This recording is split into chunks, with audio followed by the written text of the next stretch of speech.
Tugas UAS, mata kuliah, Hukum Pidana, Muhammad Padli, 2220103044. Dosen pengampu, Anthony S. Ahad, M.Hum. Assalamualaikum warahmatullahi wabarakatuh. Perkenalkan, nama saya Padli, NIM 222010344, Ulangan Syariah 08. Di sini saya akan menjawab pertanyaan ujian akhir semester mata kuliah Hukum Pidana. Dosen pengampunya Pak Anton SHMM. Soal nomor 1 yaitu apa itu asas legalitas dan asas ultimum remedium. Dan contohnya masing-masing. Menurut Noel Jatno, asas legalitas itu memiliki 3 artian. Yang pertama, tidak ada perbuatan yang dilarang dan diancam dengan pidana jika kalau belum dinyatakan di dalam suatu aturan undang-undang. Yang kedua yaitu untuk menentukan perbuatan pidana tidak boleh menggunakan analogi.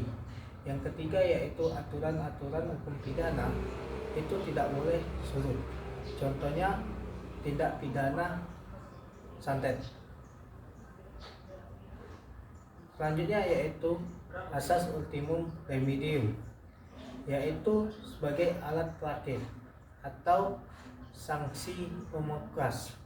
Contohnya yaitu jika A dan B sedang bertengkar, maka carilah perkaranya yang menyelesaikannya dengan baik-baik, tidak memilih jalur pidana. Yang soal nomor 2 yaitu tentang istilah apa yang dicocok untuk istilah start baik. Jadi menurut Menjatno, start baik itu memiliki arti.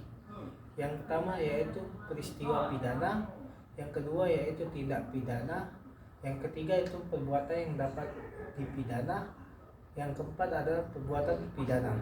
Jadi terjemahan dari start baik itu yaitu peristiwa pidana, peristiwa yang dapat dipidana. Lalu contohnya yaitu pencurian dan penggelapan.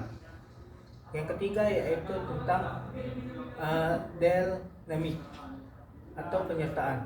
Jadi menurut Menjatno, dynamic atau penyertaan itu apabila terjadi perbuatan pidana itu lebih dari satu orang atau beberapa orang. Jadi bentuk-bentuk penyertaannya itu ada 5. Yang pertama yaitu yang melakukan atau istilahnya pelenget.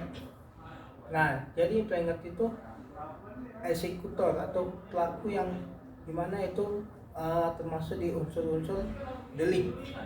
Yang kedua yaitu yang menyuruh.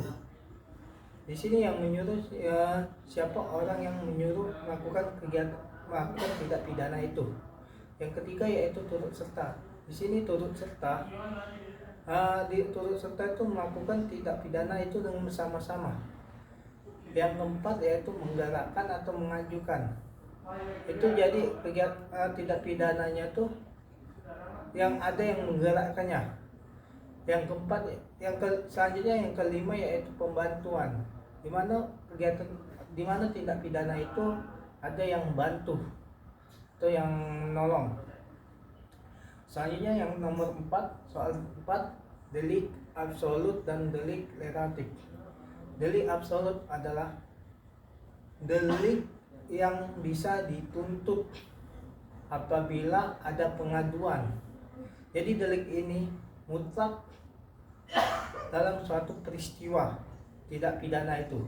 Contohnya misalnya si istri ketahuan zina, maka si suami ini mengadukan perzinahan. Nah, si suami ini hanya bisa dituntut. Lalu si istri ini menjalankan tuntutan, jadi tidak bisa dikembali lagi.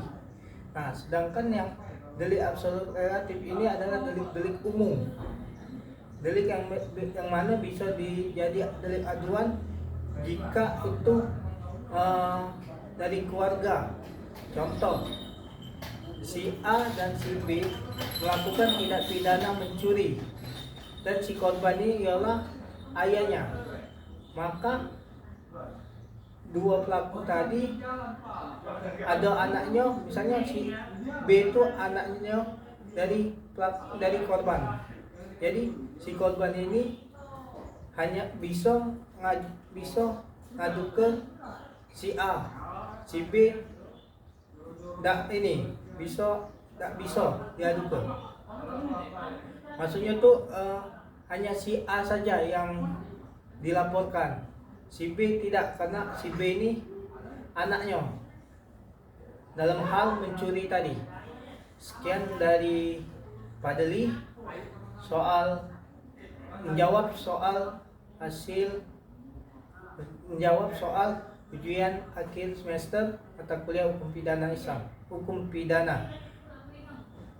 Padli akhiri, assalamualaikum warahmatullahi wabarakatuh.